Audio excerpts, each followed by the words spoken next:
Yeah. Yeah. Like basil, not basil, not the herb. No, I meaning that like your brain functioning, like basil when and you're things. in a state of sleep deprivation, Mamma like mia. if your like executive functioning goes like this, like when you're in like a state of sleep deprivation, you're like existing in like the back half of your brain. You're like, there's no executive functioning. Your head's not communicating with your body. It's just like, it's a big mess. Get those And then- legs a pumping. Yeah, and like your legs will just keep moving because that's what they know how to do. Like, Yeah, We're talking about distance running, audience who talking may about, or may like- not be joining us. we're talking about ultra marathons because Yanis does that. And Yeah, I don't know, dear Sean and I listeners, are in awe and shocked. If they know about Yanis's penchant for running and not stopping. Forever. Like he just runs and he runs and he runs. It started as a bizarre, like I listened to a podcast and it's crazy. I was super into like sleep health and like how to sleep and how to get the most out of sleep. And someone told me about this sleep scientist who was on the Joe Rogan show, and he talks about sleep health and everything. And he wrote a book, which is he works with the United States Sleep Academy or whatever. There's like a place where they study it.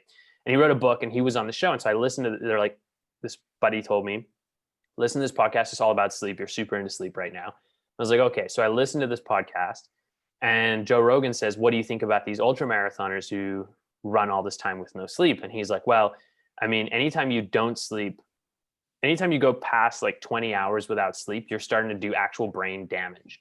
Like you're actually damaging your brain.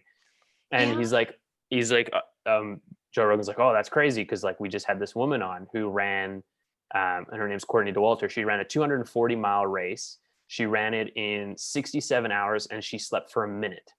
And I'm sorry, she slept for a minute? She slept for a minute. She was partway through the run and she was like, I'm really tired. I need to take a sleep. And they're like, okay. So she like curled up in a ball right there in the trail in the dark.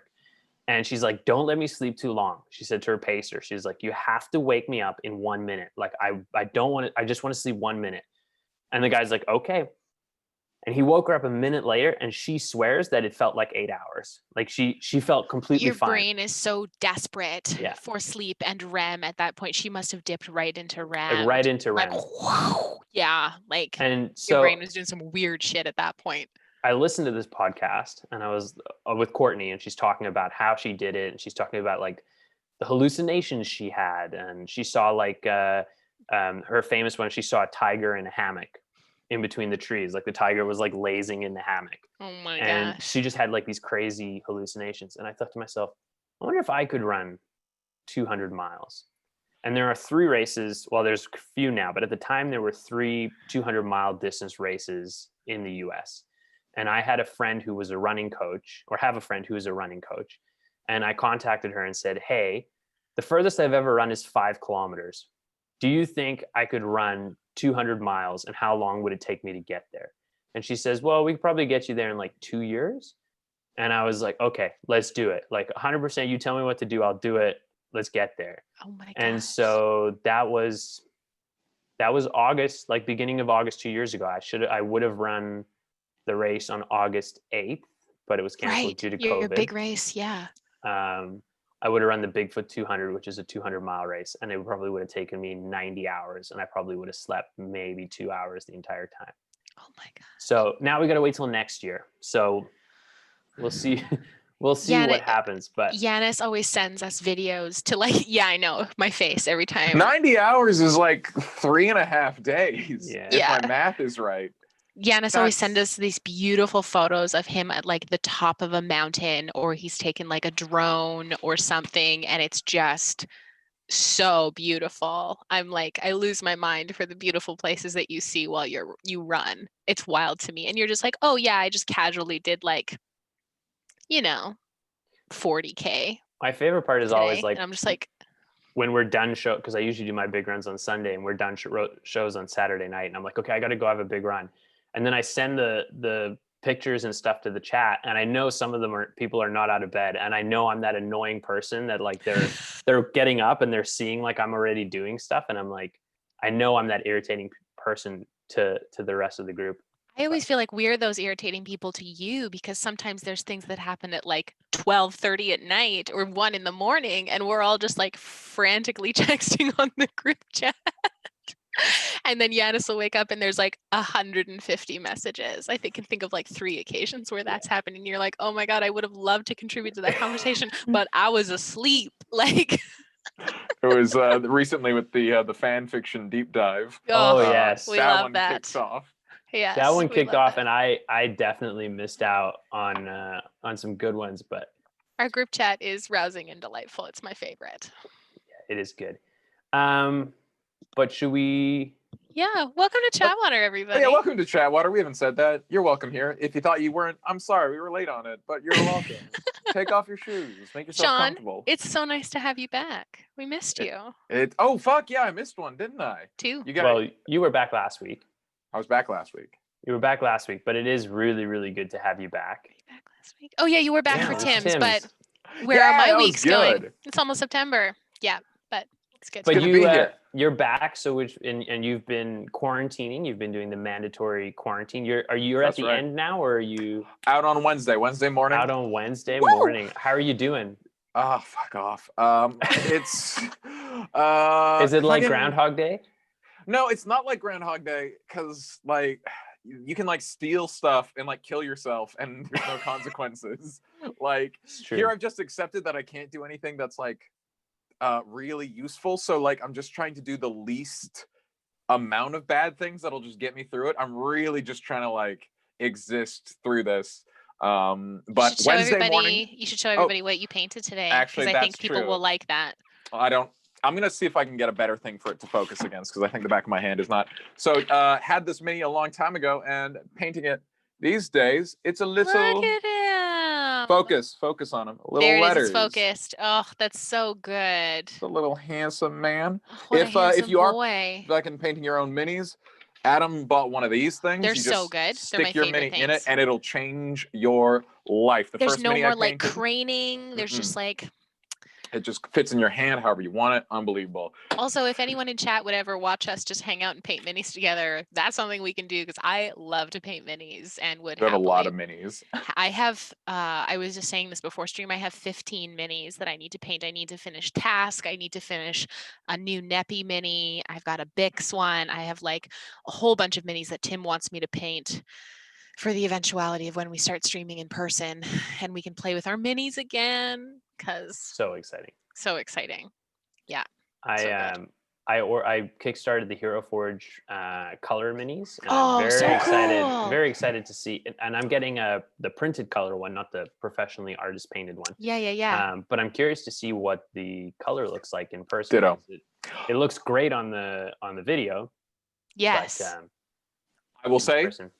I fucking love Hero Forge. We're not partnered with them or anything. I just rep them because they fucking rock. It's Hero where Forge, come it's how we sponsor designed us. this little mini. Yes. You get your own custom minis, and like I check in every couple of months and like make a little dude because that's fun for me. And like they keep updating shit. Like Every just Tuesday. since like the last fucking they got bear people now, owl people, like Yeah. fucking snake people, mermaids, If you're- different types of goblinoids. It's amazing. I know. Wild. I am obsessed with Hero Forge. Every character that I've ever played, I have a Hero Forge mini of. Not that like I've ordered, but at least have created one, and I think I've ordered 4 of my characters. Anyway, I love minis and I love painting minis. Sean, you should definitely send me a picture of your mini so I can put it on the Instagram. So if people are wondering what it looks like, we can do that. Will do. I've been And so yeah. torn with you in your quarantine between like being the angel or being the devil on your shoulder, and being like so proud of you for being so strict with your quarantine, but then like also being like, hey, maybe if you're going crazy, like I can suggest some ways to get around it. And I'm like in my mind, I'm like, no, I can't do that, but I care about your mental we're being health. good quarantiners. I can't. If you break out, Dr. Bonnie Henry will come She after you personally She'll come comes at you in your after you. dreams. She does have one of those big rifles that shoots those darts that make you sleepy, and because she can't like legally like do anything No. to you, so she puts you asleep and then tucks you into your own bed. And So says, What I heard happens is "Stay you break out and you're like, I'm free. And then she shows up and she goes, no, you're not. And she's inceptioned you and you're actually asleep at your home. right. And Yeah. she caught you before you even did it. If It's people are one of those- wondering who Dr. Bonnie Henry is, she's Oh, the yeah. public health official for British Columbia, which is the wonderful province that we live in. And she is one of the like top professionals, I think worldwide, who's been like pioneering the ways to, public health initiatives to treat and manage COVID at the like population level. And we love DBH. We love Stan her. her always. We love her. Thank you, DBH. Doc Bonnie, doing a great job. We love you, Please Bonnie. don't shoot me with your sleepy gun. Please don't do that. Yeah, because it's one part sleepy gun and one part that like bad gas that scarecrow fed to that Batman. Oh no! Like, that bad gas that he throws on people. It's one part that, one part sleepy juice, and she just gets you. Because like, but Wednesday, Sean, you will be out of quarantine on Wednesday. It's true. Help my brother move. That's at 9:30. Oh, great. Oh God. Hey, Sean, when are you out of quarantine again? Wednesday. Perfect. Cool, I'm moving Wednesday. Perfect. Isn't it the first tomorrow? No, it doesn't matter. I got an extension just for you, buds.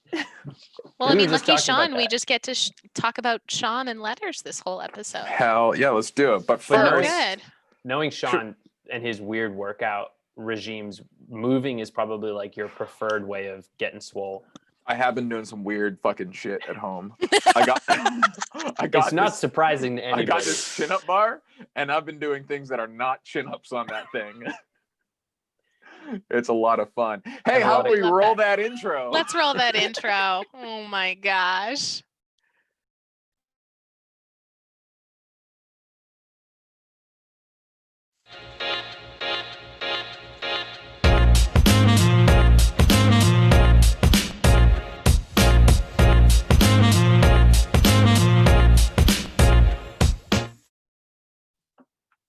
Yes, and we're back. And before we can dive I really missed my opportunity to derail this by me being the video in the corner while the rest of you. Oh, I would have really liked that. I know. Maybe I'll just do it one time. That. I'll do it on Neppy's episode, because then it's all about me. So it's great. But I'm the derailer this episode. Okay, so we'll then see how I will that talk goes. about our sponsors, which I recall. We've got Legend Craft. Yes. They make tables and things made of wood. We love them. They're great. Everything's wood. What's the code and how much do we get off at checkout, Sean? The code is Blackwater D&D. No, it's just Blackwater. It's just Blackwater. Blackwater. It's just Blackwater. You get 5%. We've got Silverwing Armory. Yep. We've got Silverwing Armory, who makes books that are great for people who do things like us, which is Dungeons and maybe some Dragons if you're feeling good. Role playing, they're beautiful. Likewise, you pop Blackwater into their area and you get 10% off, which is cool. So big shout out to Fairy Dragon Dice, who makes our dice. Very edible, super delicious. Would recommend eating, anyone's dice, but hers are particularly scrumptious. Yes. Big shout out to Tiana, our art wrangler, who wrangles herself into making art for us. Not an inadequate term for her, because she does a lot of wrangling with you guys. Yeah, it's true. And our last sponsor is Love, which powers the show. Actually, this week it's papayas. Oh, we're powered by papayas. But you don't like papayas? I'm not a big fan, but I don't think I can say that because I love papayas. They're sponsoring us now, so you have to love papayas. Well, Sean. not after this week. I don't fucking like papayas. After this week, we've lost our papaya money. I am indifferent towards papayas. I'll say it. We also have a couple other announcements this week.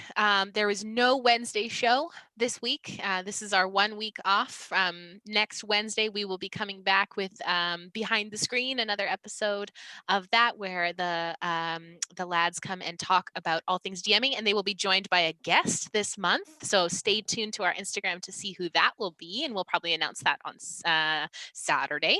Another thing about our wonderful sponsor, Legend Craft. I'm not sure if you caught Saturday's stream, but if you didn't, please go back and check out the announcements where I show you some of the beautiful rolling rods or the dice tubes that Tim and I got in, and there is a Purple Heart dice tube that could be coming to one of you in the future. We will be doing a giveaway over on our Instagram. Sean has asked multiple times if he could be in on this giveaway, and I said no. I didn't know they made purple wood, and now I want it. Now Okay, you want it. what is Purple Heart? Like, is Okay, it let me colored go get it. after? Hold Or on. no, but I No, want it's to an know. actual wood that's purple. No, Yes. there aren't purple trees.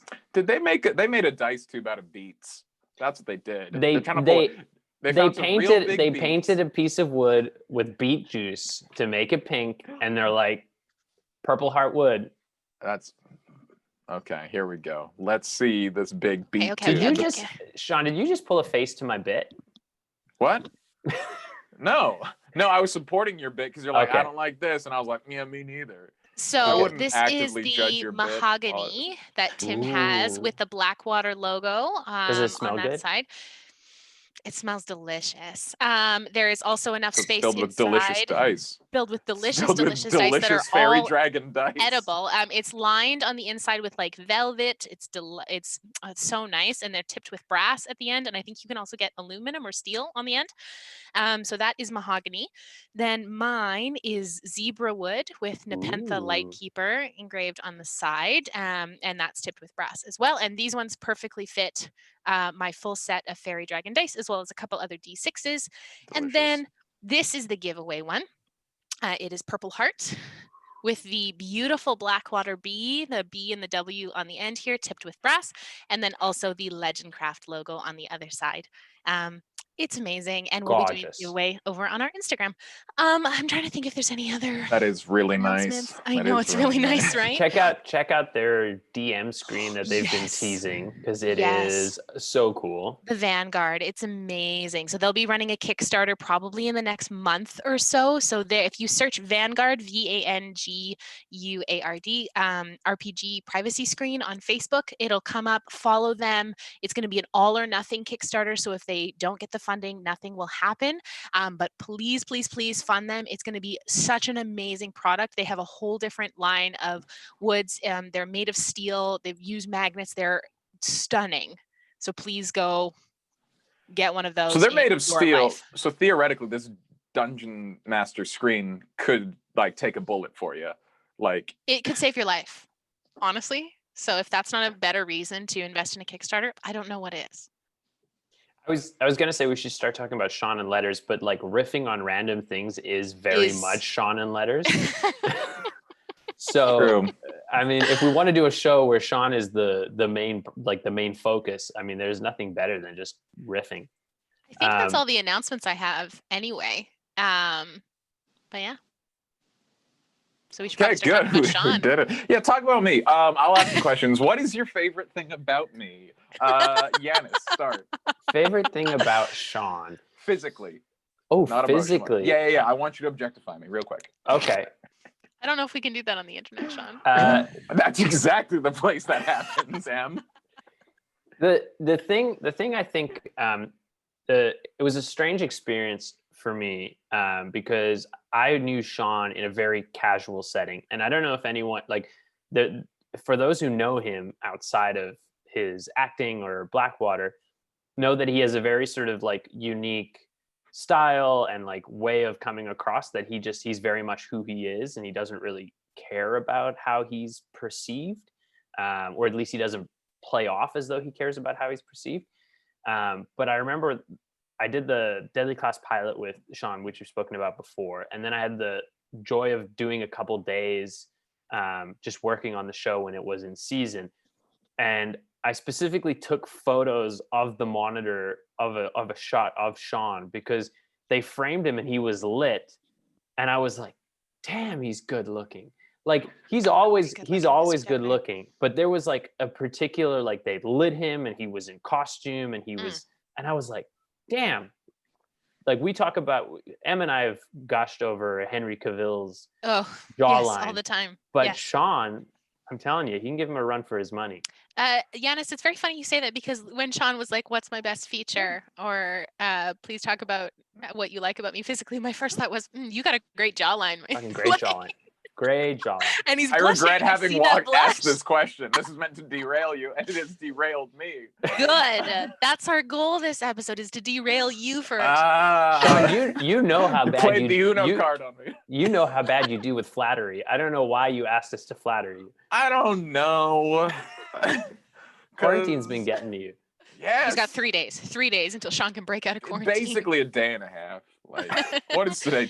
It's Monday. Fuck. Monday. I have one more day, and then Wednesday I wake up and I'm bright and early, and I'm helping my brother move. As my grandmother would say when I was little and I was waiting for something, 2 sleeps, and then you're out. Yeah. We should talk about letters. We always count sleeps for big events. I was the same way. Never days. One more sleep till Christmas. Muppets. Christmas Carol, best version. Sorry, that's neither here nor there. But Muppets it was Christmas the Carol best version. I agree with you. Thank you. The best Muppets movie, hot take, and the best version of the Christmas Carol. Yeah, I'm there with you on both of those. I would agree. Who's the actor from How I Met Your Mother who did the 2 Muppets movies? He was also Jason Segel. Jason Segel. I will say, okay, the Night Before Christmas Muppet movie is the best one. But I personally feel like I have to love his 2 Muppet movies because no one wanted to make Muppet movies, and he championed them so hard that he managed to get 2 made. Like, that's a man who loved his Muppets growing up and like wanted to do Muppet movies, and like I feel like I have to love them purely out of respect because he loves them because so much. he worked so hard to make them a thing. I've got to respect that hustle. I'm pro Jason Segel. I'm pro Jason Segel's Muppets movies. But Michael Caine as Ebenezer Scrooge inspired casting.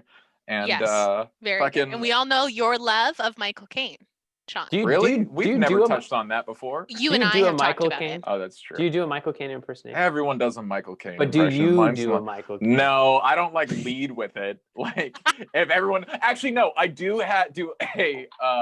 Michael Caine impression speaking poor Spanish. Oh no! So very specific. Oh no! It's it's never a good impression when you have to pigeonhole the impression. Yes, that's the one Michael Caine impression. Okay, I have to hear it now. Oh fuck! I was like, hola, me amo es Michael Caine.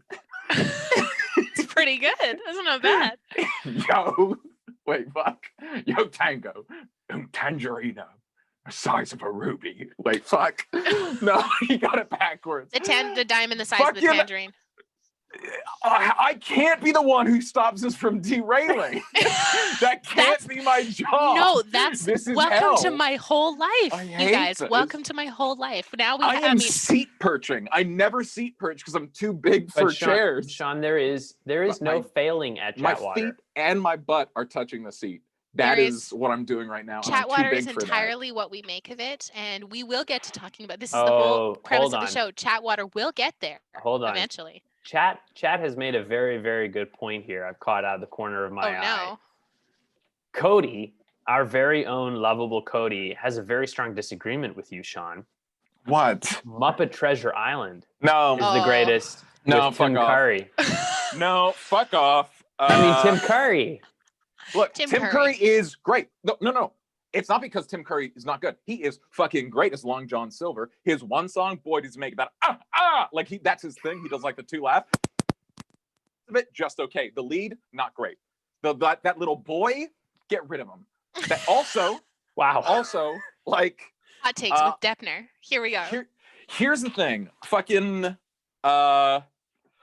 just the framing. Look, okay, welcome to chatWater. You were here for letters. We're gonna talk about the fucking Muppets films and why the Muppets Christmas Carol is fucking brilliant. Because here's the thing, Muppets Christmas Carol, they use the fucking framing device of Rizzo the Rat and fucking Gonzo to like move the story along and like it's beautiful. It's brilliant.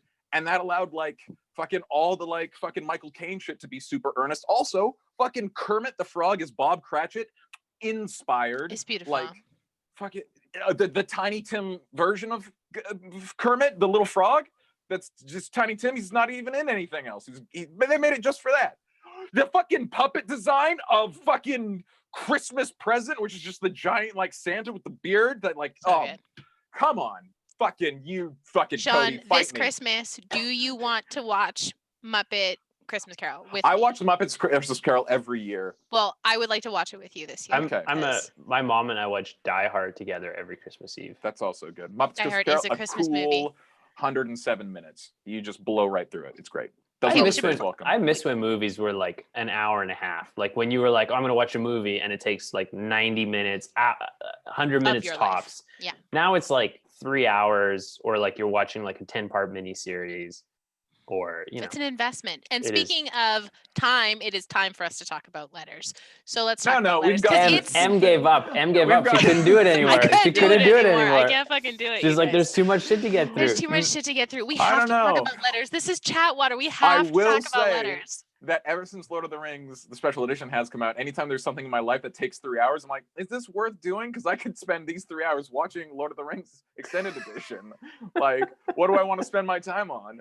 I didn't even last half an hour. No. It did not even last half an hour. I measure time increments in Lord of the Rings, and I do measure money increments in comic books. When I was like, That's like, smart though. especially like Starving Artist, when I was looking at something, I was like, do I want to buy this or do I want to spend that on like the next fucking Walking Dead? And it made it real easy to decide, no, Walking Dead is good. Yeah. Yes. Yeah, Spend it on the comic book. someone once told me that anytime you want to buy something, convert it into the hours that you have to work to afford it, and it ruined buying anything for me, especially when you're younger and you're making like minimum wage. Then you're like, oh yeah, I'm gonna buy this thing, and it's $800. Okay, minimum wage, like back when I was younger, was like $11. It's like, okay, that's 80 hours. Well, more because of tax. It was like 100 hours. So that's like 2 weeks of everything I make for 2 weeks. That's that's like one of your runs. Like you would have to Exactly. like run to the production site in the States and bring it back. Or like even when you go out for dinner. It's like, oh, you know, I get some food and I get a drink, and oh, it's $30. That's 3 hours of work. Like when you don't get provided lunch. It's so tasty, that food. I got a hot take, and then this is my last derailment for the evening. My last derailment for the evening, and it's a hot opinion. I don't miss being in restaurants. I don't miss it at all. I don't miss it in the slightest. I like takeout. I like picking up my food. I like eating it at home or in my backyard or not in a restaurant. I don't mind it at all. That's my hot take for the evening. And now we have to talk about letters. We're not going to discuss it. We're going to talk about letters. If it wasn't for certain members of our party who really like are still young and jovial and enjoy to do things outside of the house, I would be all for shutting all sorts of nightlife and social activities. But I know there are certain members of our group that are like, you know, I still need that. I'm still young. You're old. And so I respect that. But in my opinion, everything could just close at like 9. Anything after 9 should just be shut. Fuck. You old man. Okay, speaking of, I'm trying again with another segue. Get us on track. Letters. See how that we goes. need to talk about letters. Sean, Janice, ask him some questions, please. I can't move this along. So letters, we've discussed how letters join the party. Yeah. Because we discussed the Earth elemental plane. Yeah. What haven't we talked about letters? I'm curious. Like, what are there any things specifically? Okay, so I am gonna have to lead this. All right, absolutely. You two, buckle up. I'm buckled. Have we talked about letters' criminal alter ego numbers? Has that come up yet? We have not talked about numbers yet, and I think you fuck? alluded to numbers. But is this a real thing, or is this something you're creating for chatwater? This is a real thing. This is a real thing. Letters has some just like things that are like true to letters. One thing that's very important to letters is, and it's on canon, it's been canon since like the beginning, is he fucking hates septum piercings. Oh yeah, he's not necessarily for other people, but on for him. minotaurs. Yeah, well, for minotaurs, but specifically for him. Well, yeah, actually, well, you know, whatever people want to do, that's their choice. But he'll be fucking dead before he willingly puts on a fucking septum piercing. And so. There was this one time where I couldn't make D&D before we were streaming. Yes. And someone else was playing as letters. I don't know who. And like everyone, like it was like an accessorizing episode. I don't know what happened. I wasn't there. When I got there, it was a shopping episode. It was like, what did I miss? It was like, we went shopping. We got you a nose piercing. And I was like, He No, and lost his mind. He lost his mind. And I had to reconcile that canonically, Letters had purchased a nose ring, and that could not be undone. And so I created Numbers, his alter ego that he sometimes happens when he goes into a fugue state, which meaning is when Sean can't make a session, which has happened. It wasn't many sessions. I think probably 5 or 6 over the if that. But there was like ones where you were like filming and stuff that you were like thought you could make it, but then you worked a late night and couldn't end up making it. But there has been some where you've like, I just got off set. Are you still playing? And we're like, yes, please come.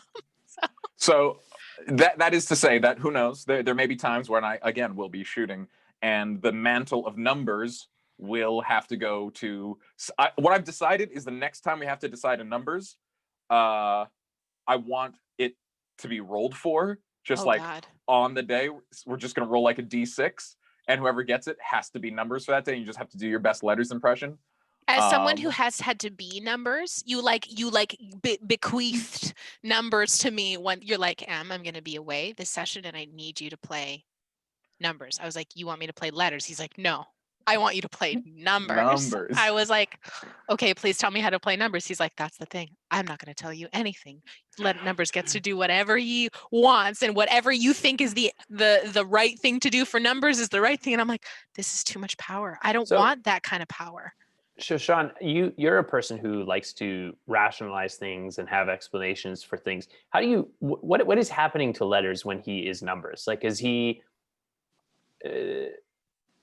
like what happens to him? He just forgets what he's doing. He has like a multiple personality kind of situation. I couldn't tell you what happens when he becomes Numbers because I'm never there when it happens. I leave Numbers fully... No, but I mean, like, what happens to like Letters? Like, I does can't Letters... answer that. That's something Tim knows. Oh, okay. And is Letters aware that he blanks out? Letters is aware of Numbers. He doesn't know what causes Numbers. He doesn't know what starts it, but something's happening, and I can't resolve it. That's something that's going to have to happen at the table. I love that you've justified and found, I mean, obviously this has come from other things too, but like, I love that there is a reason or something, a mechanic that you've built in for if you're not able to be there. Cause like life happens and you can miss sessions sometimes. And like, I even think of last weekend session, like, a couple people were heading away. So we pre-recorded, and like, that's life and that happens too. We won't always get to be live. But I love that you have that mechanic built in. I think it's great. Well, yeah. I fucking like as furious as I and Letters would be if I found out Letters had a septum piercing. Like, it's so fucking funny to come back and be like, Letters, you've purchased a chicken farm, and like now you've got 80 chickens that you're responsible for, and be like, fuck, like, all right, like, because anything that happens while these Numbers is just going to add to whatever's happening in the story when I come back. Last time I played as when you bequeathed Numbers to me for the session was like the most intense fight session. And I'm just sitting here with like your D&D Beyond character sheet. And I'm just being like, okay, here we go. And we're just like doing all of these things. It was the fight. It was just after Kokanei's heart got taken, and it was the second battle of Gatestone Keep when Velsoon broke the seal, and we were fighting Garistro, and like Kamea was in that fight, and y'all had like run from the docks to the keep, and Neppy wasn't in that fight, and that's why you gave me Numbers. There we go. That's right. I will say, every time I am not there, Clack almost dies. Every time there's a fight that I'm not present for, Clack almost dies. That is so true, because he almost died in the Baron von Kron fight. Mm-hmm. Wasn't there. He almost died in the second battle of Gatestone Keep fight. And there was one or two other ones that you weren't there for that he almost died for too. That's terrifying. We'll never keep leave each other alive. I don't think chat would ever let you leave. They would be like, you got to be there because our boy can't die. Chat, here's a little secret. I am working on that. And it has to do with that big old diamond I was trying to find last time. That's not just a vanity project. There is something that big diamond is for. I was like, what spell are you trying to cast that costs one diamond worth 1,000 gold pieces? It's a big diamond. It costs other stuff too. But yeah, I'm working on it. But that's something we'll have to see at the table. Love that. Because you've been playing with us for I think we worked it out, right? Like over a year and a half. Like you weren't there right away, but you were pretty about a year and I think I asked you about like calendar wise, like how Yes. long Letters has been here. Yes. And it's been like a year and a half. Year which and a is half like in yeah, but just over a year in six game. Minotaur years. Oh Like, boy. Maybe not that much. They don't age that fast. Okay, that's something I'll talk about that I've really enjoyed. Traditionally, Minotaur are just like big people with like cow heads. And Right. and in the lore, Minotaur lived like 150 years, and I was like, that's lame. I have made Minotaur much more cow-like in that it is canon that they have udders, which really everyone's like, ew, that's gross. But it's like, would you prefer udders on a cow person or person mammaries on a cow person? Like, what is more unsettling? Person mammaries. Person mammaries. No, I'm not. That's not my choice. I'm just saying that's the weirdest way I've ever heard boobs Weirdest referred phrasing to. for it. Well, I don't know. In any case, I understand why. May 26th, 2019 was the very first session you played with us. So a year and a half. Oh, great. Real life. Awesome. It's been both for us. That's so nice that those have lined up. But yeah, Letters is a lot more cowy than most Minotaurs are. Cows live to be maybe like 30 years, and so that's how long Minotaur generally live in the reality that I've created. And so yeah, he is like 16 and a half now. He's like well into middle age. Like how if we had to translate Letters into like human years. Peak George Clooney. Like real cool 40s.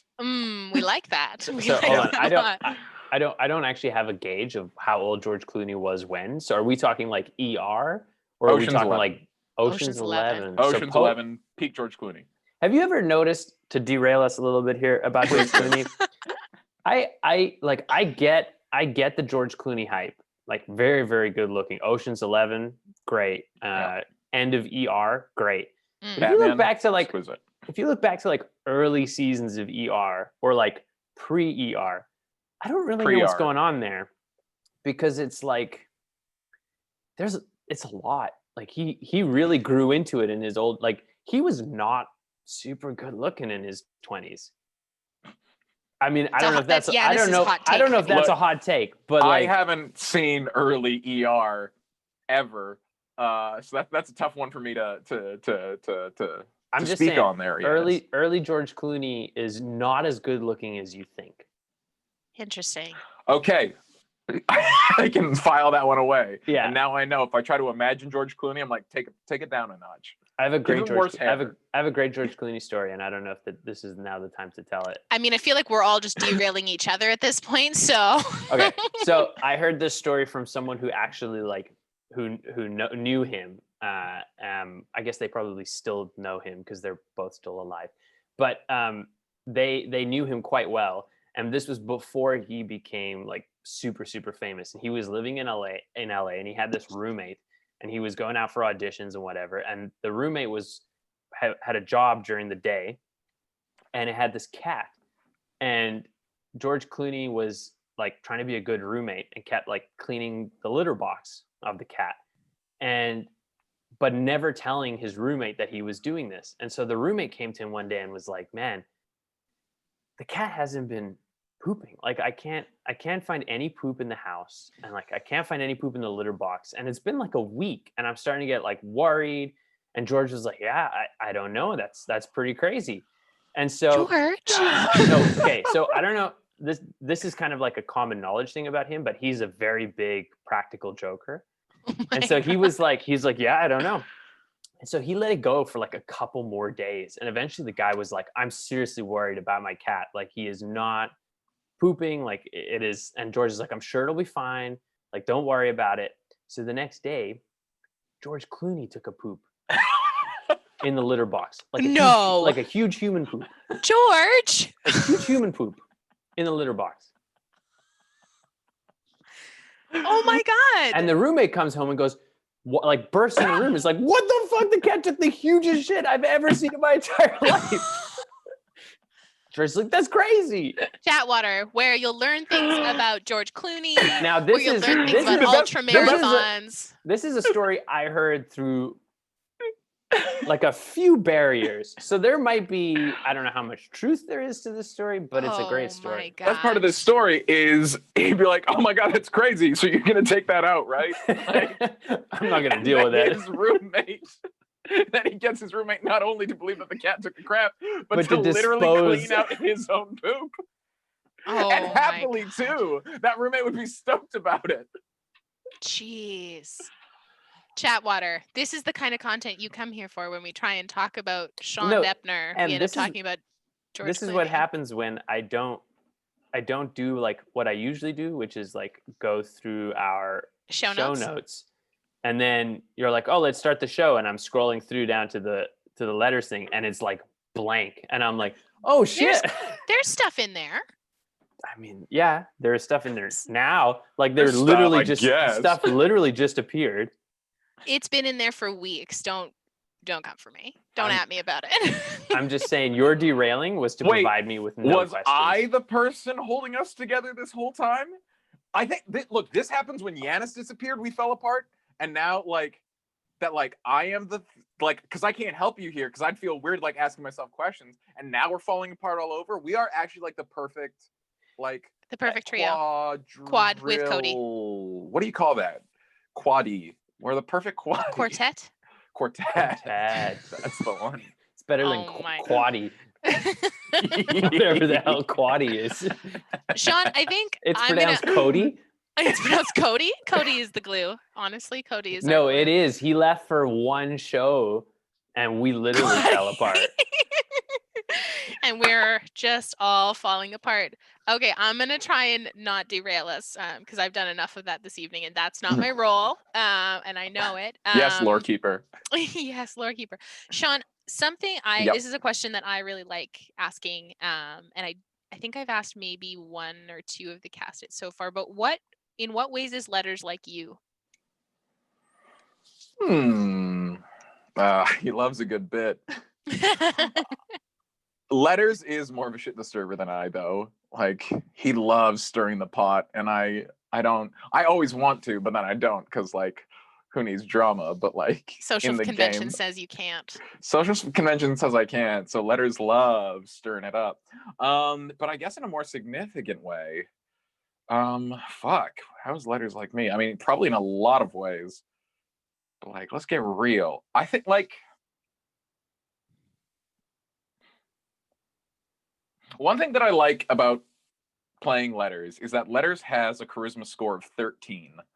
Like, he's not that good at it naturally. He's got a lot of proficiency in charisma things, but like, it's something I've tried to stick to when I'm playing him, that like whenever he has to talk, it's very like stuttery and like I think I've gotta like he and I are both very enthusiastic. I think I can probably sell things better than he can.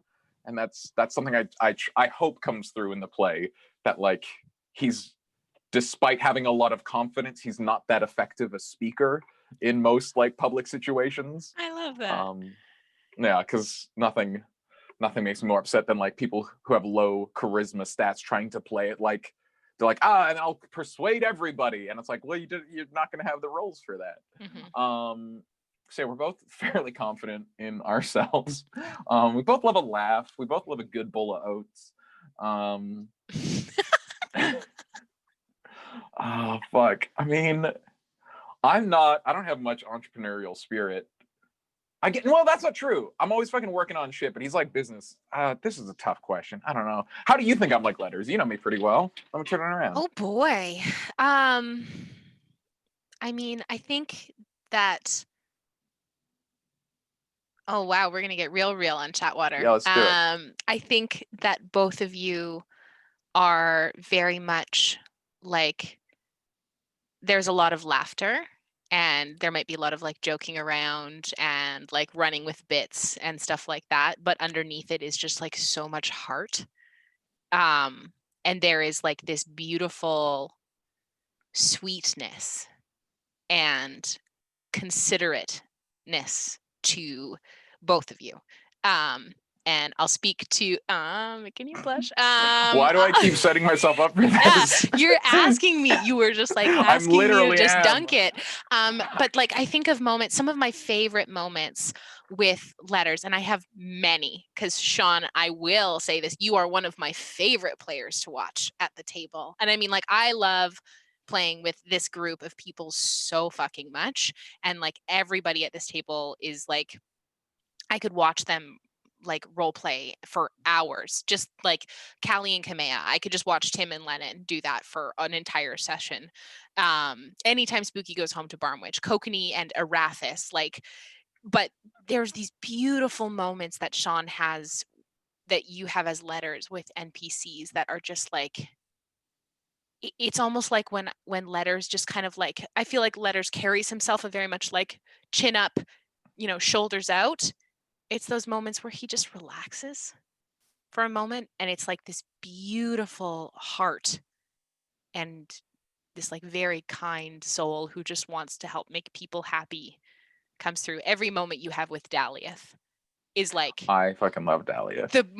I could just do that for an entire session. And I know I've said this to you off camera, but I'll say it on camera. Like the conversation that you had with Daliath, where he asked her about why they do what they do at Temple Philenis and why they follow Nephthisiket and why they are like so regimented the way they are, and what's Neppy's deal about this kind of stuff. And she talked about how wanting to help bring peace to people and take away some of the fear in those moments, and just like watching you react to that so genuinely, and that whole interaction with her changed the way I play Neppy, because it was like this would be all implicit things that she would know, but it's like never having put it into words that way was just like, oh yeah, that is the heart of what Neppy's order does.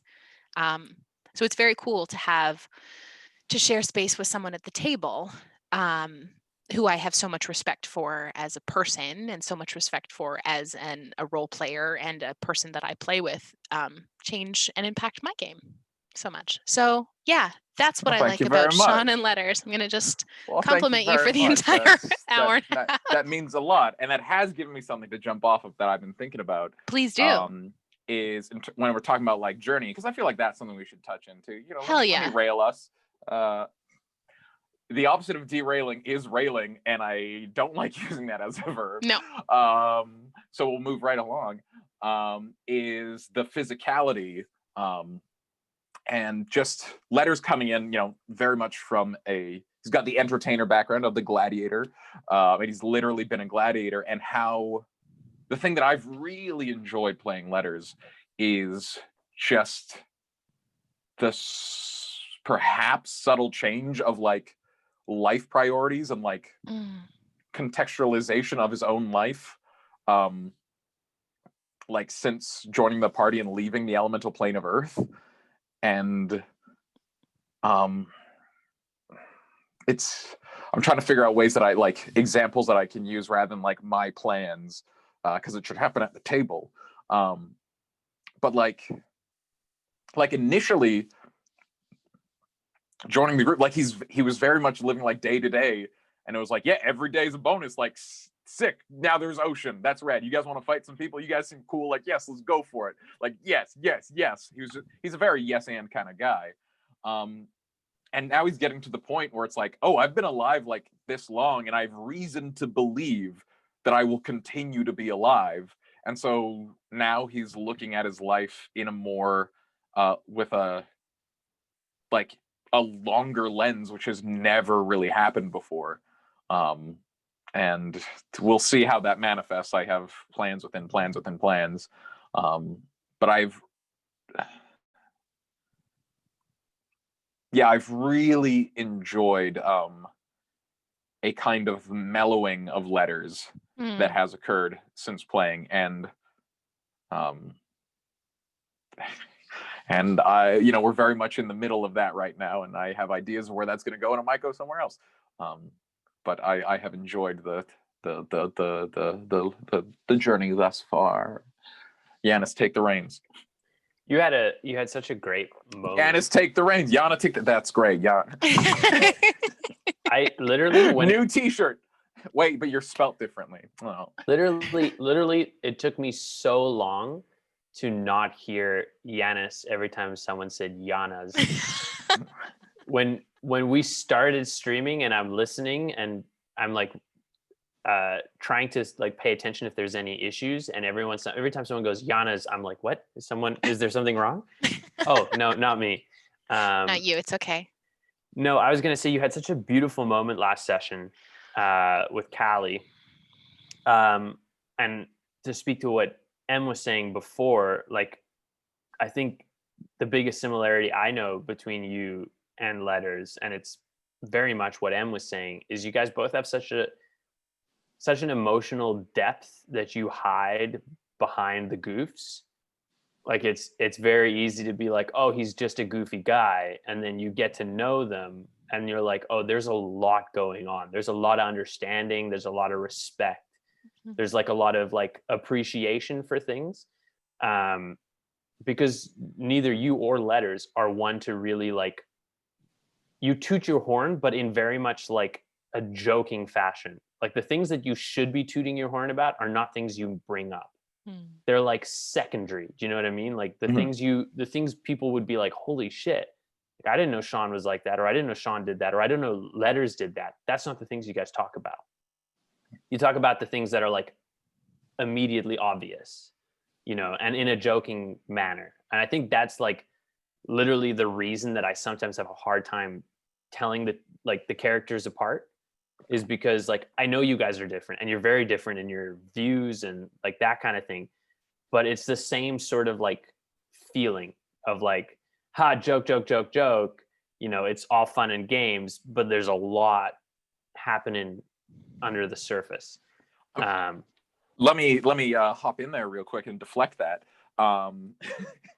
That moment with Lennon and Callie, and specifically Neppy, because Neppy came up and you're like, you asked me something. I didn't ask you. I just said that you did good. Oh yeah. And he was like, hey, I've got a lot going on. And he was talking about being in the ring and having to fight people he knew. And that was just like a scene that I wanted to have with Callie. But never found time for or whatever. Just to be like, hey, like, I was in like a similar spot. Like I've had to fight people that I love, and like it's not your fault, it's them. And like that was something that I genuinely was like, oh yeah, that's something they have in common. And then like actually like having the charm person and with the fucking lift gravity, and she's like, oh, she's out. And then when I was like, oh, I can just hurt her again this episode, like this turn, by dropping concentration. Like when I said that, I didn't even think about it. It's a drop. And my fucking heart like sunk into my stomach, Sean Deppner, when I was like, oh fuck, that she might not come back from that.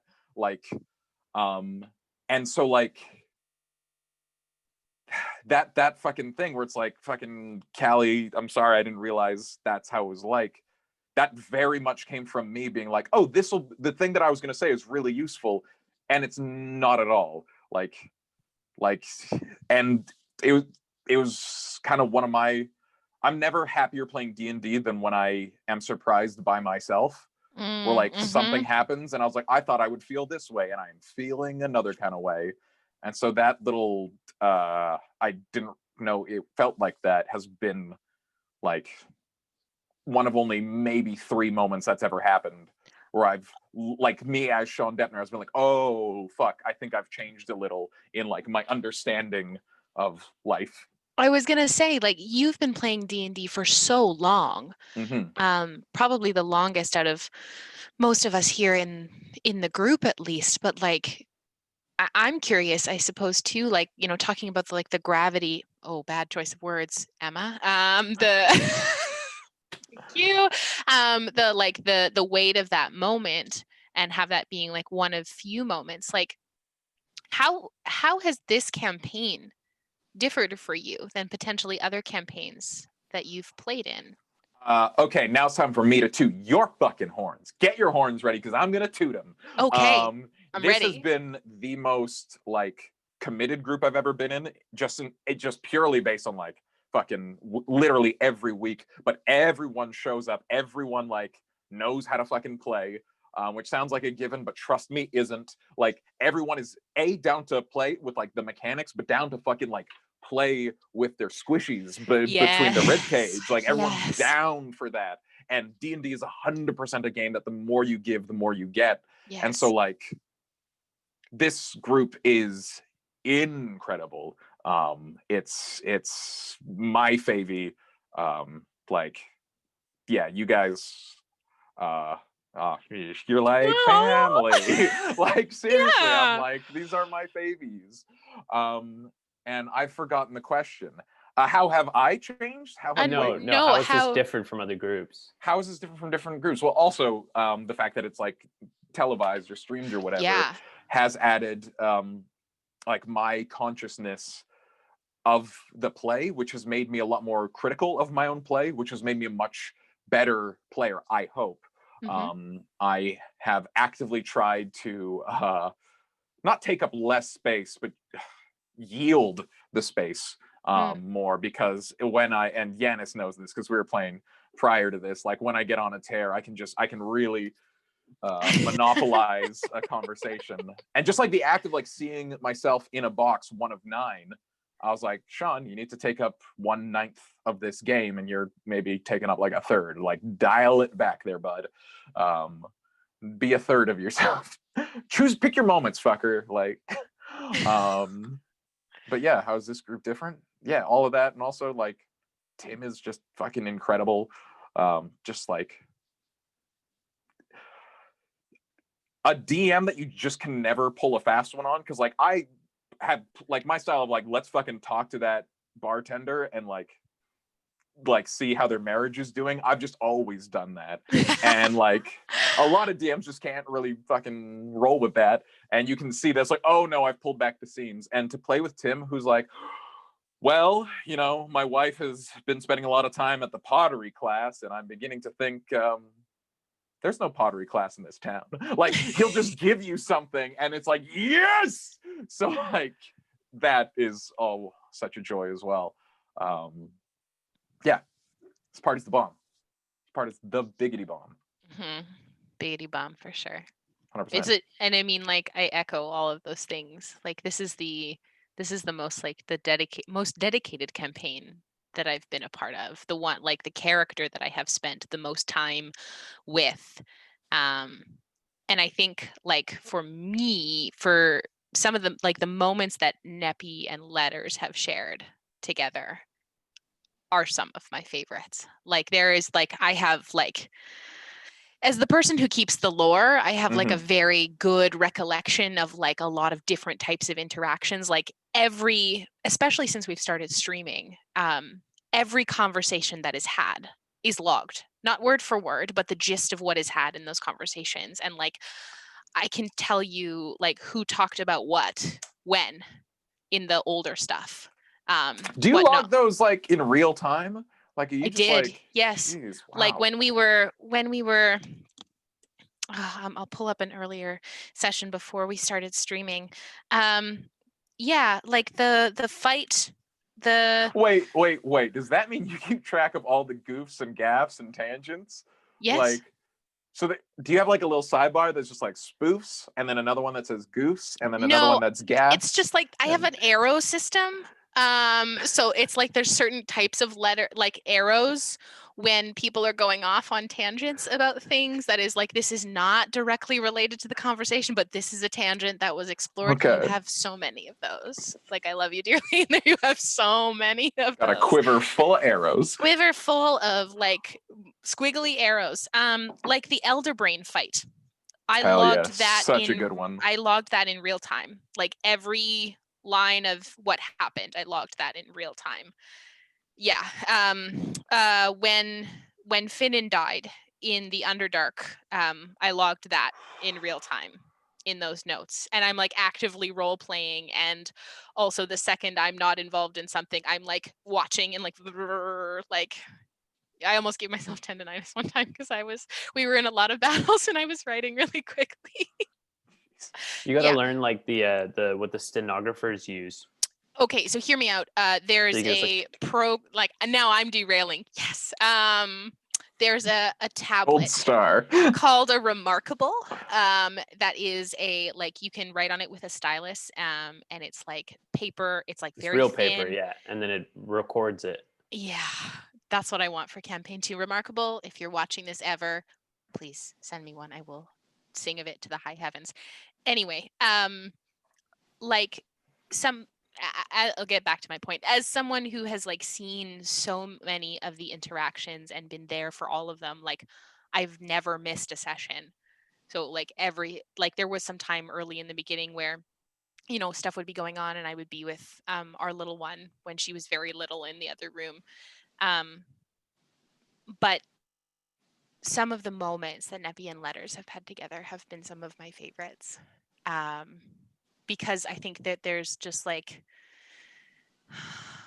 I think from Neppy's side, she has a profound respect for him.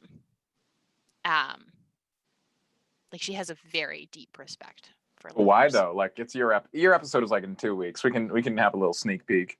No, I mean we're talking about Letters. We'll We're save talking everything about else. both, but I'm curious right now. Take a note, Sean. Take a note for next time. I don't take notes. I tried. I'm bad at it. It takes me out of the moment. This is one note. Disassociate. This is one note. No, Sean has his Post-it notes, and I respect that system. Everyone's got their system. Sean has his Post-it notes. I can't take notes in the moment. I have to take Post-it notes.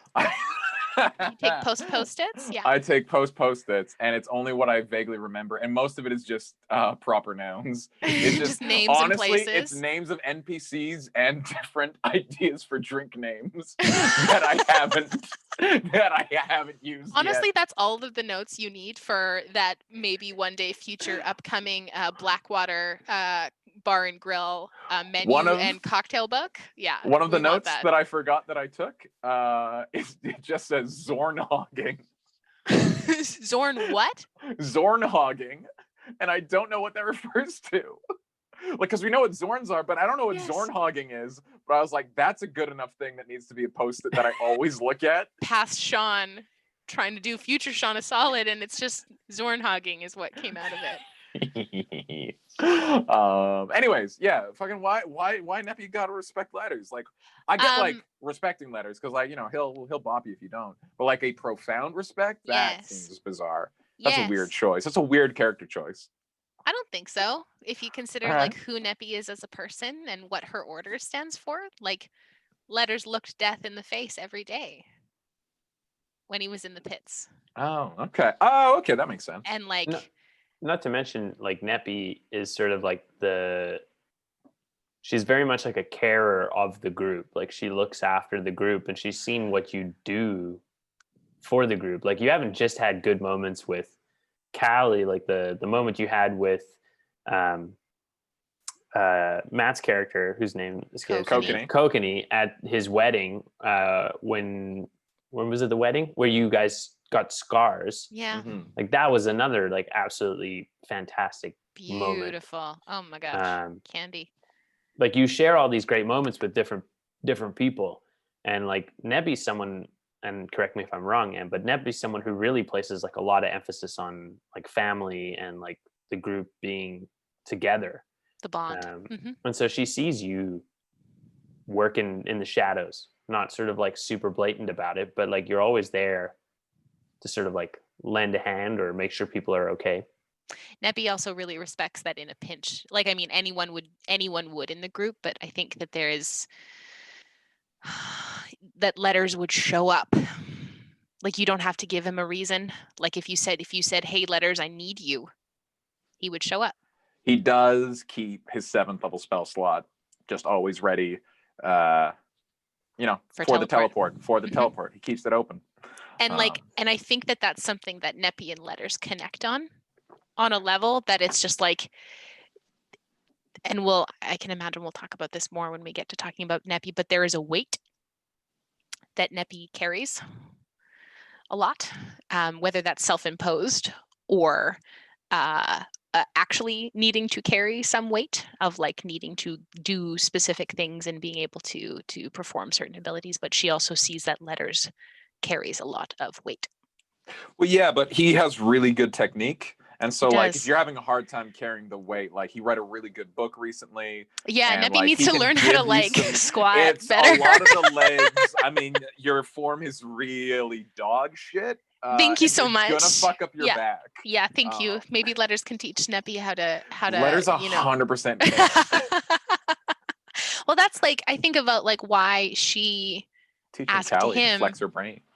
why she asked him to be the champion of 'Cause he Nepthisika. knew he'd win. And, like, It did Nepthisika not really even needed a win. Because didn't even matter to her if he won or not. It It's that matters she to knew he Nepthisika. would. I'm her It does champion. matter. We talk about these things. But like the fact that Letters would give it his all and show up because Neppy asked him to. That was one of the reasons that I was like, yep, Letters is the right choice. Or she was like, Letters is the right choice. Yeah. I love Letters as a character. Me, Emma, and Neppy does too. Like Neppy loves Letters very much, but I adore Letters as a character. I think so. You, we talked about before that you created Letters as almost like a one-shotty kind of character. A limited run character. Yeah. At what point did you sort of like, was there a point where you hit where you're like, oh, I need to expand him now because I'm realizing I'm going to be more, or have you just sort of gradually done it? No. One of the things that really set me off is when we talked about like the fucking elemental plane of Earth, and you're like, oh, now we get to see like Letters haunting backstory, and I was like, oh, there's some treasure. And like, you know, we killed everybody he knew, so we didn't get to have a conversation, and that would have been, you know, kind of heavy. And there were some things who could have dropped, but like, you know, without revealing too much, there aren't any red herrings in Letters' backstory. There's a lot of things that have happened that have informed his growth that, like, if anyone really wants to sit him down at like a therapy chair, like he would get into them. And I've like talked to Tim about them, like in case he wanted to use that when we went back there. But like, he doesn't have, you know, a bunch of fucking goblins that turned him into a minotaur. He doesn't have any of that. Like, his backstory has been fucking bought when he was an itty bitty, raised by a genie that turned him into a wizard, but not with genie powers, through like just hard fucking grit and his natural ability to like be extremely literate, which is weird for minotaurs. Runt of a litter and good with letters and with a speech impediment. Like, that was his backstory, and I've never felt a reason to improve upon that, or just like retroactively expand upon it. Well, I think one of the reasons was, so all of Letters was like, I live day to day because I probably won't, there's a good chance I won't live past Fight Night Friday. And so like, when he showed up and was part of the party, it made him a real easy like joiner character, because he just like, yeah, what are we doing, guys? Sick. And so like, all the things that have made like Letters in terms of the journey of the year and a half that's happened since, it's all been that like initial backstory and whatnot reacting to what's happening right now. So he's been a real easy character to transition from like, maybe I'm here for 3 sessions to now I'm here for 100. I remember there was a moment like after, I think one of the first sessions that you played with us, where everyone, it was like the first or second session that you had played with us. And I looked at Tim and I was like, we gotta get Sean to stay. He's like, I know. I was like, no. Like, Sean is a good fit with us. Like, I was like, I would like him to stay. I'm putting my vote in now. I remember sitting down and being like, I had met Adam because I lived with him, and I had heard of Tim, and like I met you and Lennon like in passing, and Jen in passing at like a crossover, but like I really didn't know anyone. And like heading into like your literal home, my with, like, literal 2 new living cats, room, like these 6 people, and just like jumping into someone else's story, I was like, oh fuck. And like, you know, you're in a tavern, and Tim is like, and someone approaches you, and like, you know, looks over to me, and I just went, yeah. So you see a minotaur, and you just went like, yes. And I was like, oh, okay, easy crowd, great. Like, As soon as you're like, yes, Minotaur. I was like, and I was different, like, okay, good, yes. This is great. I'm here for this. Yeah. It was. I was real worried about that. I was so curious, like, because I had met you at like Adam's Mumgens and Dadgens when we played D&D with his mom and dad, which was so fun. And then at that crossover birthday episode that we'd had with him DMing. And I think I'd met you maybe like twice or 3 times, and we'd always gotten on. But at the end of the time, it was just like, okay, catch you later. But when you like the first time I met, like having you come to my place and like when you brought letters in, I was like, oh, this is good. This feels good. It just felt right. And it just like, it's almost like because it was the 6 of us, like the 5 of us as the party and Tim, and then you just started walking in step with us. You were just like, and I'm here, great, cool. And you just started walking in step with us. There was no like, there was some like reforming but it was like you started just walking in pace with us. And I'm like, this feels really good. This feels really, really good. Well, it was awesome. My favorite thing about that first session is because Tim was like, you work for Baba, bad guy, and she wants to hire the fucking party to join her retinue or whatever. And I like knew, I was like, oh yeah, like these are plain traveling people, like what he wants most is freedom, but he doesn't know that yet. So it's like they're probably going to offer him freedom and like it'll be fine. But I made such a compelling case about like what it would be to be like a gladiator that like everyone was sitting around the table like, I kind of want to join him. Like I know we can't because of the quest. And I was like, oh, because I was like, you know, just doing the thing. Yeah, this is why you should be. And then I was like, oh fuck, they might go for it. And then I really started like pushing for it, where I was like, we can get this. Like, there was we can a all moment just be evil gladiators. where you tried to convince us to be like, you know what, come on with Baba, a couple fights, let's get some money in your pockets, and then we'll leave. And part of me was like, do we want to become pit fighters? I was like, we could become pit fighters. We're pretty strong as a group. We had just survived a pit fight before. And it was just one of the, and then there was like a moment where we were entertaining having dinner with both Zamarod and Baba, like splitting the party, having dinner with both of them at the same time, just to fuck with like the like societal dynamic to see what would happen. And we were like, no, we gotta get out of here. We gotta get our patch. We've gotta like get letters and we gotta go. Like that was actually the perfect intro, because Tim was just basically being like, hey Sean, stir the pot. And I went, all right. And you did. It was awesome. It was literally, hey Sean, try your very best to derail the entire campaign. And you've kept up with that role ever since. There's an alternate universe where we just never left the elemental plane of Earth. I have written down about letters the first time we met him. Letters and firebrand in quotes. We see a large figure, a minotaur, cape with insignia of 2 horns, ladies' man, works for Baba, wants to make a deal, and he was not disingenuous. That's what I have written down about letters for the very first time we met him. And that you offered us a lot of money to come fight with letters Baba. Has kept. And you stole it, and I love that you did. It was so good. Letters, for the record, has always been the richest member of the party. Always. He's never not been rich. How much? I'm curious, and maybe you need to tell me.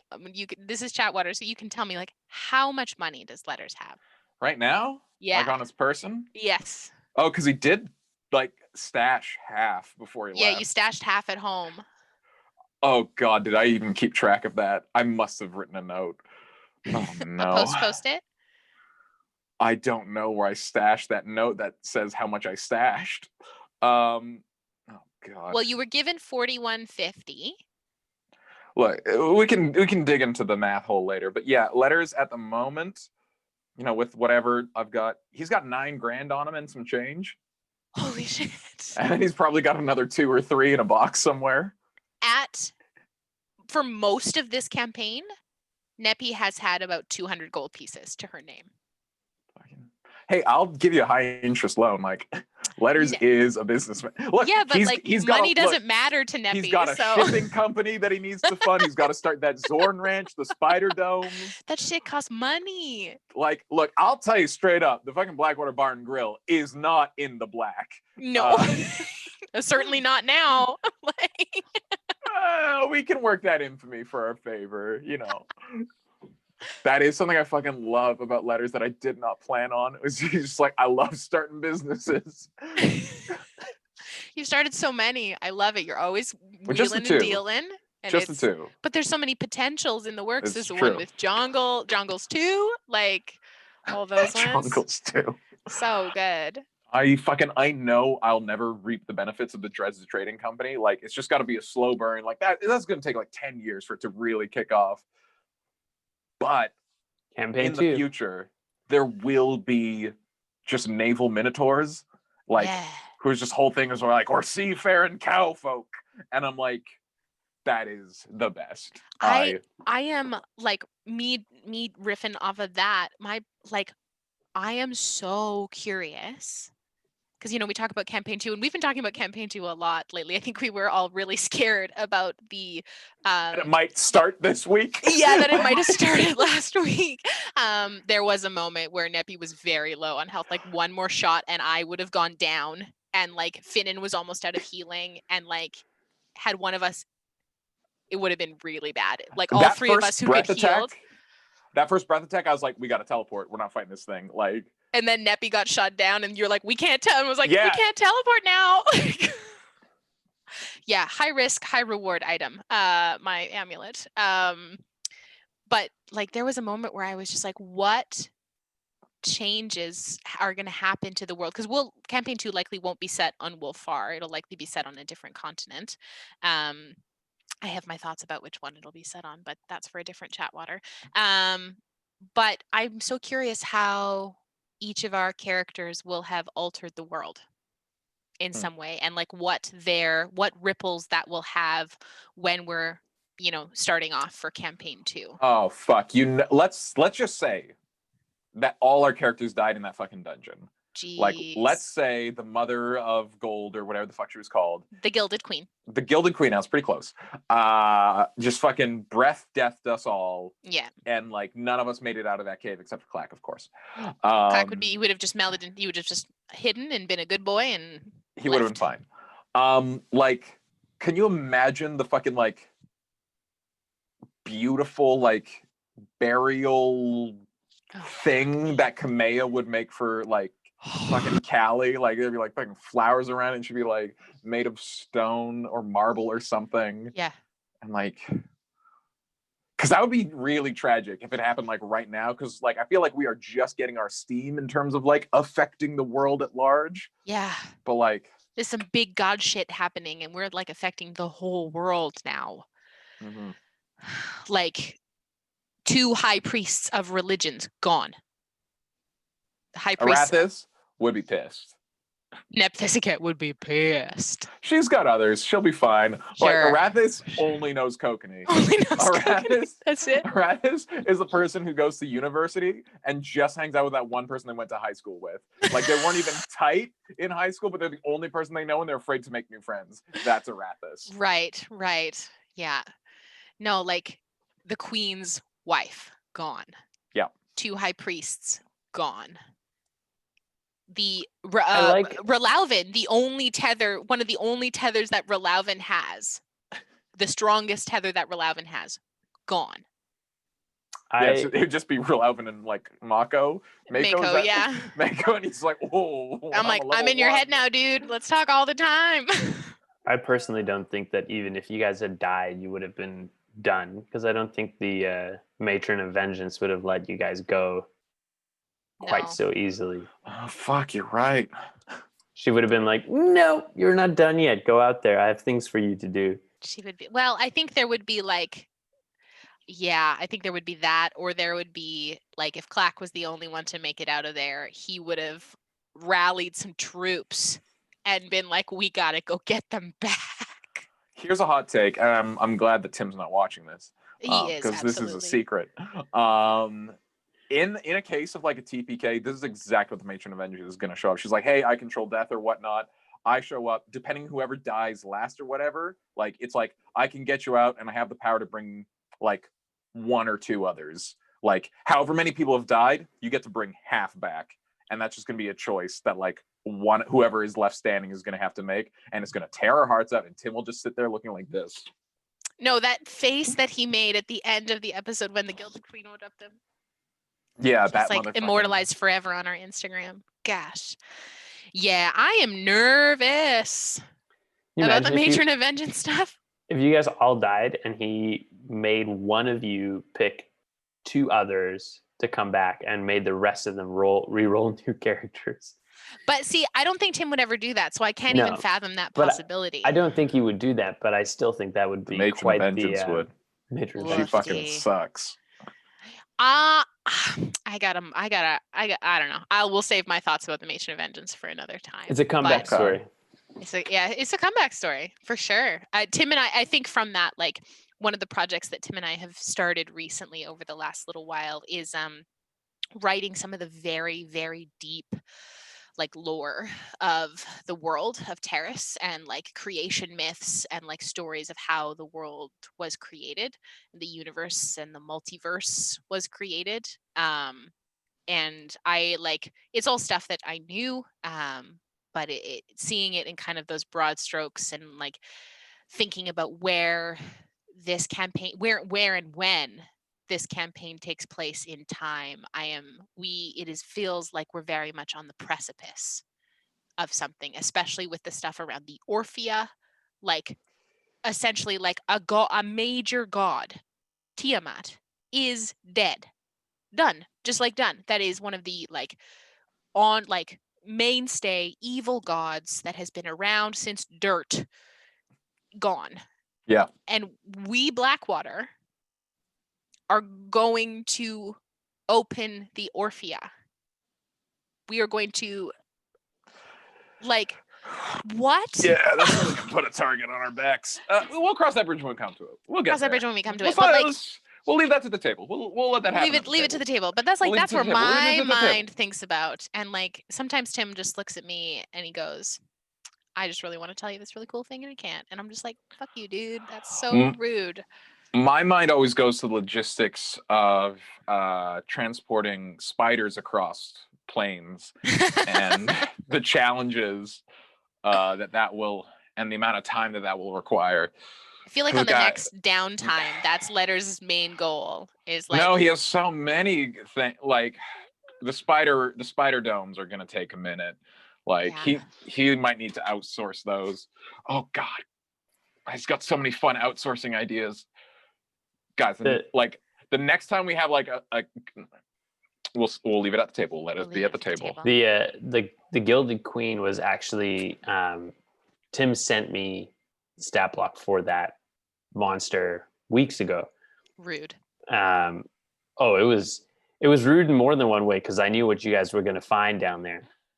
And you couldn't say anything. I feel like Tim has now just been like, Yanis, please can I tell you all of this cool stuff? And like, I love that he has a wonderful outlet for that because I think he gets frustrated that he can't talk to somebody about it. But then part of me's like, no. The best part was with my very limited DMing skills. He's like, how do you think it's balanced? And I was like, dude, I have no idea. There are a lot of players in this campaign and they are very powerful. I have no idea.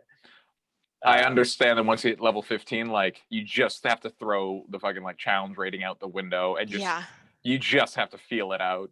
It's so weird though, because like had the roles gone slightly differently, it might not have been that difficult for you guys. Do you know what I mean? Like it hinges on small things. Like one roll will send a whole party spiraling. I didn't make any saves. I made none saves. Like I made no deck saves, no any of the strength save or anything like that. I failed every save. I could have stayed up, potentially not gone into shadow form for longer. We potentially could have teleported out of there. But I don't think that would have helped any. No, I'm glad we stuck around. Me too. Made some good Sean money. wanted to stick around. For the loot? Like, Sean just wanted to fight it. Sean never wants to teleport out, but I was like, this is a growing thing. Letters keeps teleport for just this kind of thing. And like, he would teleport out. He would. But Sean was like, when you're like, oh, I'm stuck here. I was like, oh, okay, cool. That's not an option. Cool. We're justified in it. Filthy. Oh, I have a question for you now that we're talking about like stuff in the future. For letters. Yeah. And this, I think, is like, I think you can. There is ways to answer this with not giving away too much, but whatever you want to leave to play out at the table, I absolutely respect. What hopes and dreams do you have for him? that is super tied up in at the table stuff. Is it? I have a very aspirational, hopeful thing for his future and character growth. It's one of these. And we'll see how the narratives and mechanics can grow together. We love that. So a lot has to happen. I will say this, unrelated, just dropping letter stuff. There is another Gladiator song that I have written that I've had since like the first like month of playing him that just hasn't come up ever. Gotta get that boy back in a pit fight. there's like so many incidental, like in terms of backstory, I don't have a lot of backstory. I just have a lot of like really specific references from like Gladiator life and like life in the fucking Scar that's just never really relevant. But it's like, if this ever comes to it, I'll be ready. Like that is all the backstory I've got. Yeah, but his hopes and dreams, all of them are actionable and thus hopefully will happen at the table. That's good. I don't know. Somehow I have a feeling we're going to be going back to the Scar at some point. I don't think we're done there, but maybe that's just me. Well, I mean, that's where the spiders are. You got to go where the spiders are. Other than that, I think there's going to be something that pulls us back there. What do we do from there if not spider? I mean, start a diamond mine, trade diamonds for spiders. It's just all tied up in spiders. Everything that we do now just relates back to how many. You know how we were measuring money in hours? Now we measure money in spiders. Yeah, we measure like arcs of time in like in spider time. Like how fast goes spider time? Hey, maybe we're all on spider time. Things run a little differently here. Mahalo. I can hear Lennon screaming somewhere at the thought of spider time. Spider time is just a spider that wraps around your wrist that talks. No. And you're like, what time is it? It's 8:00. It's just spider time. I love it and hate it at the same time.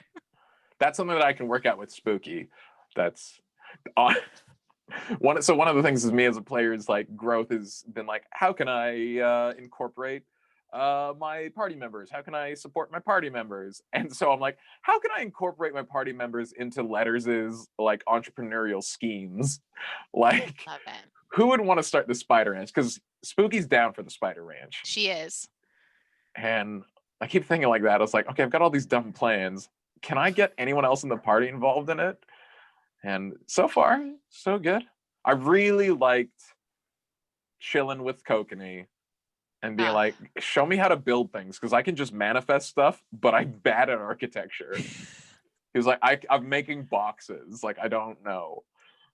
That's one thing I do like about Letters, and it's one thing I've always loved about like Hal Jordan, the Green Lantern. The whole thing about the Green Lanterns, you can like create thought forms, so it's like you're only bound by your imagination. But Hal Jordan is just like a soldier. Like, he doesn't have a great imagination. And I realized that Letters is not a creative guy. Like, that is one way that he and I are different. He's very kind of meat and potatoes. And so he's like, I don't, please help me design things. That like beautiful like brothership that is forming and has formed and is keeping like developing between Courtney and Letters is just like another one of those. I'm just like, yes, more. I can like watch that. I also anytime. Really like it, and I wouldn't have called it. Like, really off the top, like just these guys, like just like the party hanging out. I was not like, yeah, Letters and Courtney, that'll be the fucking like buddy cop that everyone's hoping for. Well, yeah, so that surprised the hell out of me too. Yeah, it's great. I think it. Oh, go ahead, Yanis. Do you think Letters will ever settle down? That is also actionable and hopefully will happen at the table. I think we all have bets on who. At least I do, but I'm not gonna say. Chat, if you have any ideas about who you think it is, you should probably throw it up there, because I think the community has thoughts about Letters. Well, it's not just up to Letters. Interests. It's not just up to Letters is the thing. Letters has this is true, but we'll see.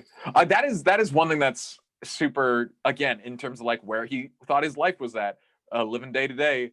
And his old flames all came back. Thank you, Tim.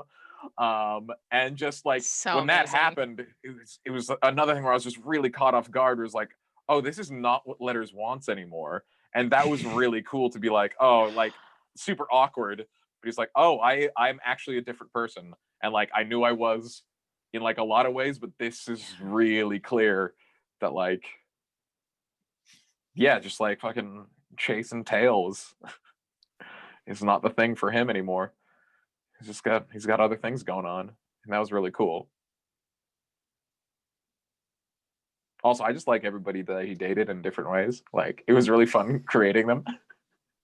I love like Inventing them. how there was like, who was I talking to? I was talking to my dad about it. Mhm. And he was like, my dad also loves Letters very much. Oh, thank God. Yeah. That would really hit me hard if I was your dad's least favorite character. No. That would be rough. And he's just least favorite player, but not least favorite No. character. Oh, that I can take. If he doesn't like me, I can live with that. But if he doesn't like Letters, ooh. No, that's not true at all.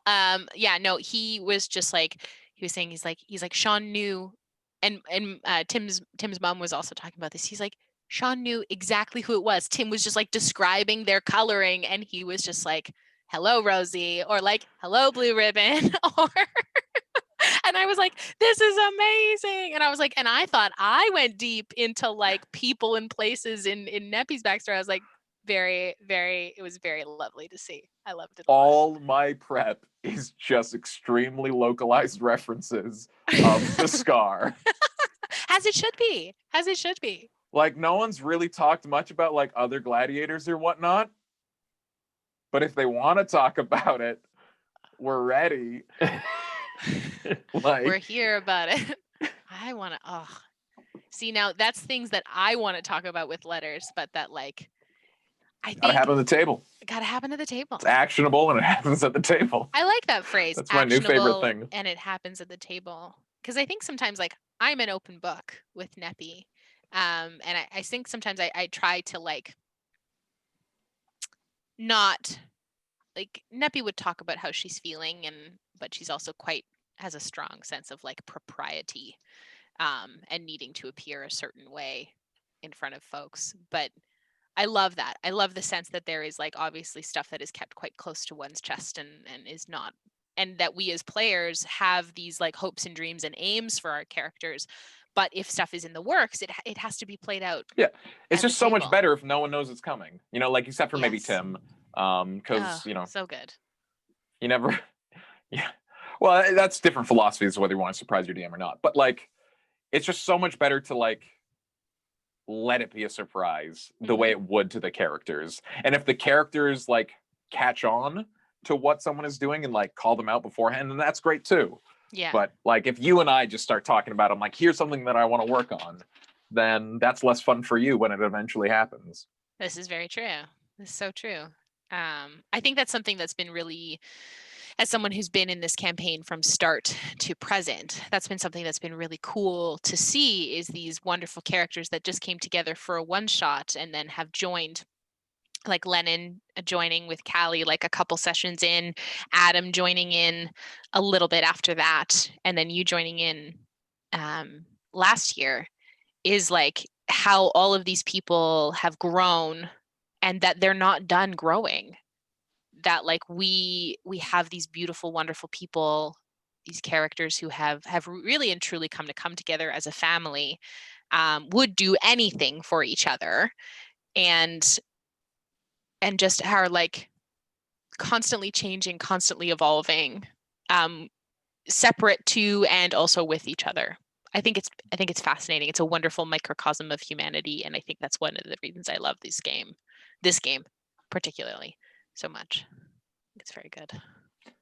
I've thought of something that I can say here, because it's been at the table, but something that's just a little snippet that is a fun thing about Letters. Letters doesn't use any enchantment magic or necromancy magic. Doesn't have no charm person, no dominate person. Like none of that is in his repertoire. Cool. And that's the necromancy one is he's not anti-necromancy, it's just not his style. Yeah, it's aesthetically not. Yeah, I get that. Genuinely, that's it. He's just like, no, that's gross. We got like a new necromancy spell and like when we got all that Yes, stuff I from saw the loot that thing. one. The And I was As You like, Were one, right? nah, she can have that. Like, Yeah. yeah, I can have that one. It'll cost me literally nothing to put it in my spell book. And Letters is like, nah, it's weird. I don't like that one. Nah, no, thank you. The other one's absolutely, but is Bloodshot the one that like the gross stuff comes, the like blood comes out Yeah. of your eyeballs? Is that one necromancy? evocation, baby, or Yes. conjuration. Letters fucks with conjuration. He I was gonna loves say, that let's shit. bring up some new stuff. Shoot some blood out of your eyeballs. Why not? I do love that. Like, I love keeping track. I think that's another one that's like verbal and somatic. There was that one time that we were gonna go into prison, for some reason, and like I was like, oh, they're gonna take away all my stuff, and I was like, what spells do I have that are just verbal and somatic? And like, because I wouldn't have your brass knuckles, my fucking crystal brass knuckles, or my spell components or anything. Yes. So just be like, that was one that I was really excited about. It's like, oh shit, I can like Misty Step and like do like 4 or 5 spells. But that's one thing I really love about D&D is like the material, somatic, verbal components, and what happens when you're not able to do one of or the those, other. how that totally changes it. Some of them, I don't know if you probably do, spending the time to like read the actual verbal somatic material. The material components sometimes are so tongue-in-cheek, and I love it very much. Clever. Yeah. I'm also going to shout out to our friend Casting Components on Instagram, a creator over there who is creating like the verbal, somatic, and material components for all of the spells. Like in the player's handbook, and is on cantrips currently, and he created one for Create Bonfire, and I put it up on our Instagram today, and I was like, that's dope. I have been trying to keep track of the verbal components that Letters uses for the spells, and thus far it's just Firebrand for Tensor's transformation. Yes. And that's where it becomes Firebrand, and he gets the thing, and he does the Sailor Moon transformation. And tragically, I'm stuck to it now. Teleportation is Zimzalabim.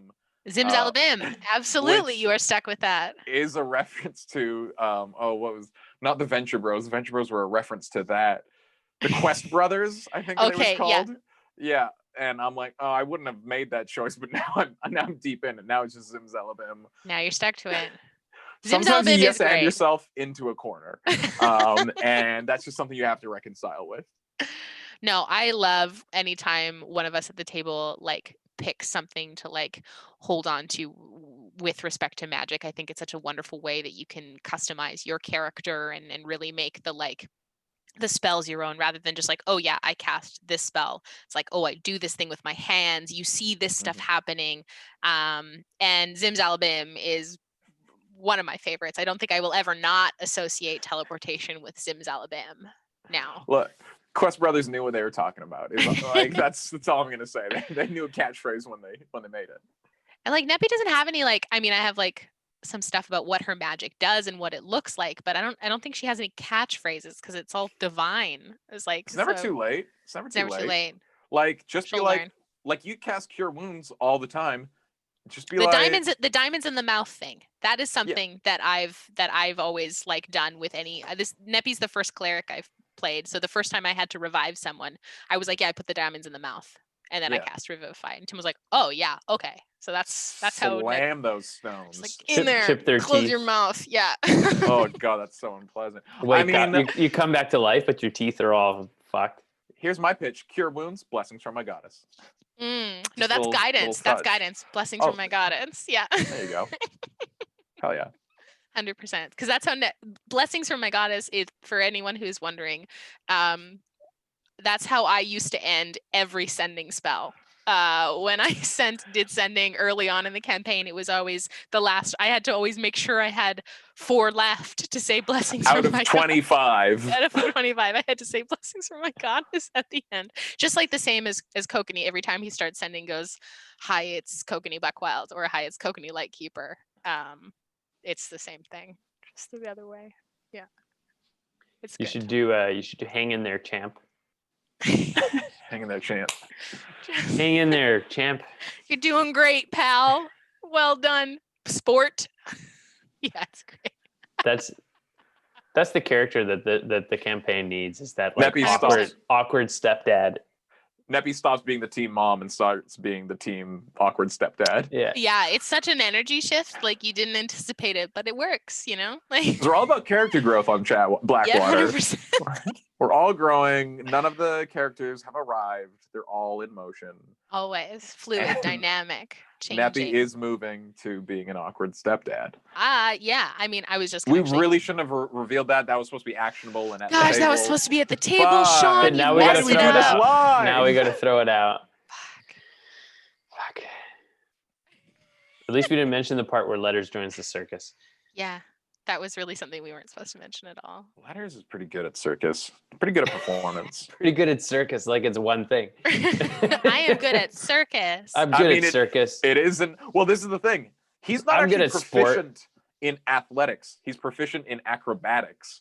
So love that. He's proficient in acrobatics and performance. So yes, Yanis, Letters is good at circus because those are the things you need for circus and D&D. We had someone message us over, I think YouTube the other day, asking to see our character sheets. And if you're out there watching, all of them are available. Like you can see some of the stats and stuff through D&D Beyond in the overlay. Some of them are more filled out than others. I know Adam and Sean use D&D Beyond as their primary character sheets, whereas Len, Jen, Matt, and myself use books of some kind, whether it's very aggressive, large tome books. Yeah, well, it's just like, it's not just a character sheet though. It's like it's a tome. It's a way of life. It's a way of life. It truly is. Making a book for your characters. I found a couple amazing creators on TikTok who also make books for the characters, and I've truly found my people. So it's a good time. D&D Beyond keeps track of your spell slots and like between sessions, and that was where I always fucked up when I had books and stuff. I was like, oh god, how many do I have left? I got this awesome spell book. I've showed pictures of it on my Instagram from a creator named Dungeon Keep, who is local here to BC. Her name's Kimberly. She's based in Salmon Arm, and she made a custom spell book for me that's bound in blue leather and has like a page in the front that's dry erase. So I can dry erase, like write on it, and I made like a little sheet for it, and I can put all my spells in and write on top of them. Yeah, I'm a paper and pen person. I couldn't do D&D Beyond. I forget to update my stats on it all the time, especially when we're in combat. It's like the last thing I think about. It's okay. Different strokes, different folks. Different strokes, different folks. That's good. I like Letters as tiny hooves. That's my favorite thing about Letters. I love how that was, I think, a joke the first time. I don't know if that's always been canon for you. No, that's actually being kind of important to Letters, is that Letters feels like a big guy, but he's like literally the shortest male in our party. That's true, because all of the guys in our party are so tall. Like, the only person shorter than Letters. Wait, how tall is Nep? She's 5'8"? No, she's like 5'9", 5'10". Yeah, she's tall. So she's 5'10". Letters is 5'10". Like the only person who's like shorter than Letters is Spooky, and she's a gnome. Like Letters is like bit, but again, he was the runt of a litter. That's like right. He's not a big guy. He's got a big personality. He's fucking ripped. Like he is yoked though. He does have 20 strength. So like, do you have 20 strength? Yeah, because I read that goddamn. Letters is stronger than he is smart. He's got 18 intelligence and 20 strength because Tim gave him that book that that when he spent a week working out reading it, he got fucking ripped. That's what he did in Dresda. He got yoked. That's right. You too can work out your mind and your brain at the same time. That's good. Neppy's not super strong. She's very wise. Very wise. All my stats are above 10, which is great. But she's decently charismatic. But wisdom is definitely her top. I mean, cleric, yeah, that's the business. That's the biz, yeah. I love the tiny hoofs of Letters. It's my favorite thing. Big, like thick hands, but tiny hooves. Tiny hooves are important. I didn't want him to be fucking that cool. You know what I mean? I just didn't want Letters to be like, because he's a minotaur. I just didn't want him to be so fucking minotaur. You know? Yet he is inherently the coolest member of our party. Well, I mean, I'm playing him, so. And you're not humble at all, so it's fine. Does he have fingernails? No, he just has tiny hooves. But for Just- hands. Yes, he's got fingers. He has person hands. He does have person hands. Except they're covered in fur. Except they're covered in fur. And Except palms as well? No, palms no are hair human on them. palms. It's like little toe beans, you know. Toe beans. Oh, I love that. That's locking that away in Canada. That'd be the weirdest little hands if they Well, were no, like it's just paws. It's like little bits of fluff in between like Love pads. that. Oh. He's got little hand pads. So like this would be a pad, that's a pad, 1, 2, 3, 4, like 1, 2, 3. He's got a weird toe I'm bean looking at my pad. cat's toe I beans don't right now. like that. That's Rogie. too weird for me. Rogie, show me your toe beans. Because there'd be so many beans. There's a be- lot of beans. There'd be 3 beans per finger. There's many 15 beans, the fingers alone. Yeah. You can't talk about beans too much, otherwise it'll start coming up in our group chat. Please stop 30 talking about beans. beans. And then it's just one big bean as the pad. You As know the what I mean? palm. Yeah, the palm is one big bean. Well, Like there's that. only 2 beans per thumb. Okay, so 14 So, beans. 10 beans per So it's 10 15 bean. okay, 15 12, beans per 14 hand. beans, 15, Plus the palm. 30 total beans. 30 beans plus 2 hooves.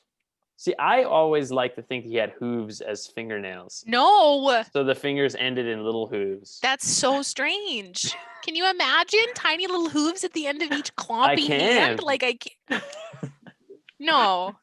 I just think I mean, hooves are fingernails. I don't think he has beans. So- That's dumb. I'm thinking like precedents, like He's like, I don't want that to We be spent a canon. minute and a half on because one of beans. the No. things, well, no, because here's one of the things with letters is like all his like cow shit is like based off of cows or like actual animals. Like when I'm like getting into like, yeah, why is he like this? Like, because that animal exists, and like no animal has fucking like primate hands, but beans for bits. Like he's got fucking ape hands, like we do. Lennon just texted me a picture of someone's hands in beans. I don't See, want it that. started. It started. You can't say things like that. Yeah, I guess his hands would be like similar to. I don't know how furry are gorillas' hands. Just on 'Cause, the like, back. Yeah, but yeah, it's like this part is furry, and then the fingers are here for business. No, there's some like, fur on the fingers. Little bits. little bit. That's he's got gorilla hands basically. Yeah. Except he doesn't have those fucking sick bones that gorillas have that like allow them to walk on their knuckles. Gorillas' fingers can't go Do they like have further bones? than that. Yeah, Do they have bones that stop it? They have bones that stop them from going like Imagine straight how- across, Imagine how good they can punch. so they can't do that. Well, punching is this. But This can they is do? what gorillas do. They can do this. They can do this, but And then gorillas they are got slappy. like Wolverine style bone protrusions Yeah, fuck, I guess they for did. punching. Good talk. Chatwater, such a mixed topic Why bag tonight. don't they have ape people as D&D? You got cat True. people, you got horse people. I mean, like, Why no well, you monkey do have people? horse people. Centaurs? Why can't I play a gorilla man? I Why can play can't a I play turtle. Donkey Kong? Why You can't can I play Donkey Kong? Turtle. You can play 2 different frogs. Yeah, you can play weird. You can play fish boys. Many types of fish boys. I want to play a Donkey Kong. Lizard people, dragon Snake. people. Snake people. I mean, I don't think there's any new races coming out in Tasha's. But I feel like that'll be the next like content book they give will be more races. My next creature is going to be a shifter, because shifters like turn into like a dog or like a hawk or something. It's gonna be a shifter who turns into like a different guy, like just a different person. Like, Oh my gosh. I'm Jim and now I'm Steve, and that'll be a shift. Isn't And that just a Steve- changeling? No, because he can only turn into No, Steve and okay, only for a Can minute. only every turn no. into day. Steve for a And minute, right? Steve Sean. is better at middle management. Even better, Jim and Steve are identical twins. The only thing different is his persona on the inside. He doesn't actually physically change. You can't give him cannon fodder like Steve's- that. You can't Steve's give him like ideas. Steve's my twin brother. He's a quarter inch taller, and he's much better at middle management. Alright, now I'm Steve. You're You look fucked exactly now. the same. No, I'm a completely different person. I'm a shifter. Oh, I think maybe we've talked about this before, Sean, but I seem to have forgotten. Do you have a character in mind for campaign 2? You don't have to say anything about them, obviously.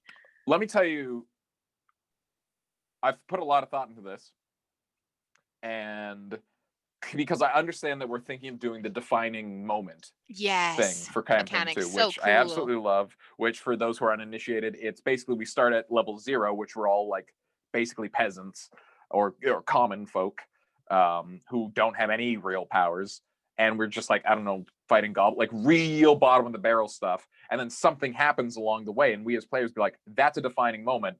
Like, when I got hit by that spell that really affected me, I'm like, I'm gonna dedicate myself to that. Or like when I got really angry and beat the hell out of that skunk, like that's when I became a barbarian. Like I was like, oh, and so I have an adjective that I've chosen, which is a thing that I want to explore. Cool. And I think everything will come out of circumstance in that. Nice. And you can't share that adjective now. No, I don't want to share that adjective right now. It's That's actionable. Fair. It'll happen at the table. But also, if you know that like my character is built out of one adjective, it'll be fun for like maybe you guys guess it later. But so I'm not really tied to any class or even personality traits. It'll all be about who am I when we start playing. What am I interested in? Maybe even the adjective changes. But I think I want to build out of one adjective. And yeah, just sort of, because that's been a lot of what's happened with letters, is like a strong foundation and then let them grow from there. Mm-hmm. And I have really enjoyed that. Yeah. I'm very excited for if we do end up using the defining moment mechanic. I think, especially because I am the kind of person, based on who I am as like a human, me, what kind of class and race that I want to play. But I think it will be really cool to allow our characters to just be people. Like as you put it really wonderfully the other day, Sean, like I can create an interesting person now, not necessarily have to create like class and, like built from there. I can just create an interesting person. This is what's so thrilling about me, thrilling to me about this pitch is starting from level 0. It's like, what did you care about before you were important? Oh, so cool. Like fucking boy, oh boy, did my guy just want to start a family or something? Or, man, I really wanted to best the baker. I've got a grudge match with the baker and I want to bake a cake better than him. And then suddenly we get swept away or whatever. But like, yeah, what did you care about before you had the power to like do anything important? Mm-hmm. And then how does that change once you start getting magical powers or being able to attack 40 times in a turn, like Kokoning? Or shoot a gun. Or shoot a gun. Like, I love that, where it's like, oh no, you want me to have a sword? Okay. Like, none of us will be proficient in anything. No. That's so cool. And like, you'll just have to take a shining to it. You'll have like 5 health. Yeah. Not even. A goblin looks at you wrong and you die. Yeah. And no one can bring you back because no one can heal. Fuck. So cool. So cool. I think that's going to be a long way away. I think that's... Yeah, no. Well, I mean, we could get TPK'd. We almost got TPK'd last week. I just don't see this campaign ending in a TPK. I just don't see it. Well, even if it was to happen, like it wouldn't end. If I had a couple more rounds of being mind controlled, I think I could have done a thing or two about that. I had a plan for if you hadn't been mind controlled. I had a plan for what I was going to do. Neppy, one word from that Rakshakasa, and I fucking take you down. I can also break mind controlling. Neppy's got some spells to break mind controlling. So. Well, you'll just offend me personally, and then it's a grudge match. So good. I think we've covered everything. Well, everything letters for now. There's always more to delve into. There's always more. Here's my thinking. Let's not talk about letters till like the end. Like, letters is here for like the debrief. Letters hasn't done enough that we can like debrief and be like, all right, so that thing that happened, just let's like we are in the middle of all of the things. We haven't arrived at any of them. And so like it's all actionable and we'll see it at the table. Like, once we wrap up, that's when we want a letters episode, and I can be like, this led to this, led to this, led to this, and it was all part of my plan. I think something that I was hoping I'm hoping for is that like once I wanted to make sure that everyone had like an Ask Me an AMA episode, or like a character, not introduction, but like a here's who this character is, stuff you may not know from previous stuff that's happened in the campaign. And I feel like we've gotten 2 of those was just letters, which is just delightful. But yeah, we probably won't, like after Neppy's episode, we probably won't have character AMAs, at least for a little while. We're going to start talking about the actual story arcs that we got into, which is wild to think that, this is episode, 17 or 18. And we're just, I think, no, Neppy's episode is episode 19. So this is episode 17. And we still have barely talked about, like, in a chronological order. We've talked about a lot of stuff out of order, but chronological order. We're getting there. Chatwater. We'll get there. We'll get eventually. Eventually. Thanks for joining us, everybody.